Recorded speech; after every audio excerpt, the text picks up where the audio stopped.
بسم اللہ الرحمن الرحیم۔ ناظرین، آج ہم بات کریں گے کہ خواتین کی کن چیزوں پر جادو زیادہ سخت ہوتا ہے۔ اگر دیکھا جائے تو جادو کی جو ریشو ہے وہ خواتین کے اوپر زیادہ ہے۔ اکثر لوگ یہ باتیں کرتے ہیں کہ خواتین کے اوپر ہی جادو کے کیوں اٹیک ہوتے ہیں، مردوں کے اوپر اتنے جادو کے یا جنات کے اٹیک کیوں نہیں ہوتے۔ مردوں کے اوپر بھی جادو جنات کے اٹیک ہوتے ہیں، لیکن زیادہ تر خواتین کے اوپر اس لیے جادو جنات کے اٹیک ہوتے ہیں کہ خواتین جن دنوں میں نماز نہیں پڑھنی ہوتی، ان دنوں میں صبح شام کے اذکار بھی نہیں کرتے، تو مرد چونکہ ذکر و اذکار کے ساتھ، تلاوت کے ساتھ، ڈیلی روٹین کے ساتھ وابستہ رہتے ہیں۔ البتہ خواتین کچھ دن نماز چھوڑتی ہیں تو بڑی غفلت یہ ہوتی ہے کہ وہ صبح شام کے اذکار بھی چھوڑ دیتی ہیں۔ پہلی بات تو یہ ہے کہ ان دنوں میں خواتین نے نماز نہیں پڑھنی، ان دنوں میں بھی صبح شام کے اذکار لازمی کرنے۔ اور اسی طرح خواتین کے بالوں کے اوپر بہت زیادہ سخت جادو ہوتا ہے۔ اگر دیکھا جائے تو مردوں کے بالوں کے اوپر بھی جادو ہوتا ہے، لیکن چونکہ خواتین کے بال لمبے ہیں تو اکثر جب وہ کنگھی کرتی ہیں، کنگھی کے ساتھ بال اترتے ہیں تو ان بالوں کو ویسے ہی پھینک دیتی ہیں، تو ان بالوں کے ذریعے سے بڑا سخت جادو ہوتا ہے۔ جنات بھی ان بالوں کے اوپر جادو کر دیتے ہیں۔ بسا اوقات جو انسان ہے جن کا گھروں میں آن جان لگا رہتا ہے یا گھروں میں آتے جاتے رہتے ہیں، ان کے ذریعے سے بھی وہ بال منگوائے جاتے ہیں اور ان بالوں کے اوپر بڑا سخت جادو ہوتا ہے۔ تو اس لیے خواتین کے لیے بہت اہم بات ہے کہ جب بھی وہ اپنے بال اتاریں، کنگھی کرتی ہیں، بال اترتے ہیں، تو ان بالوں کو کاٹ کے پھینکے، بسم اللہ پڑھ کے 3 حصوں میں کاٹ دیں گے تو انشاءاللہ اللہ کے فضل سے اس کے اوپر جادو نہیں ہو سکے گا۔ تیسری اہم بات یہ ہے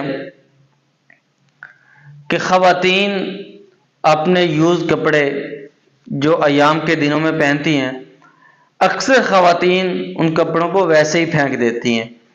تو ان کپڑوں کے اوپر بھی بڑا سخت جادو ہوتا ہے۔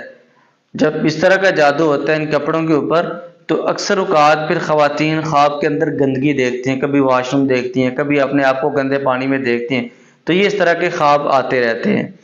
تو کوشش یہ کرنی ہے کہ جو یوز کپڑے ہیں ان کو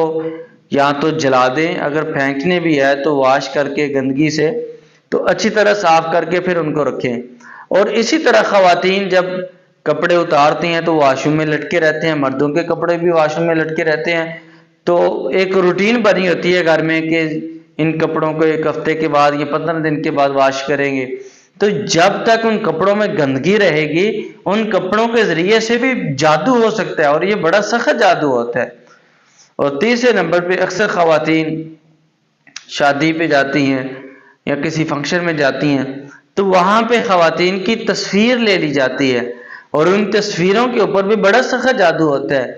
بھی چند دن پہلے میرے پاس ایک فیملی آئی تو میں نے جب علاج شروع کیا تو ایک نوجوان بچی میں حاضری ہوتی ہے تو وہ جن کہتا ہے کہ فلاں موقع پر یہ ایک شادی پہ تھی، فلاں لڑکے نے اس لڑکی کی تصویر بنائی تھی اور اس تصویر کے اوپر اس نے جادو کروایا ہے۔ یقین کریں کہ انسان کی عقل دنگ رہ جاتی ہے کہ کن کن طریقوں سے جادو ہوتا ہے۔ اور اسی طرح ایک جگہ پہ میں نے علاج شروع کیا تو جب ہم علاج کر رہے تھے تو جنات کی حاضری ہوتی ہے، جنات سے میں نے پوچھا کہ کن چیزوں کے اوپر جادو ہوا ہے اور آپ اس عورت کے جسم میں کیسے آئے ہیں، تو وہ جن بتانے لگا کہ اس عورت نے جو ایام میں کپڑے پہنے ہوئے تھے وہ یوز کپڑے اس نے اسی طرح پھینک دیے ہیں، تو ہم نے اس کی خوشبو حاصل کی اور اس خوشبو کے اوپر ہم نے جادو کیا۔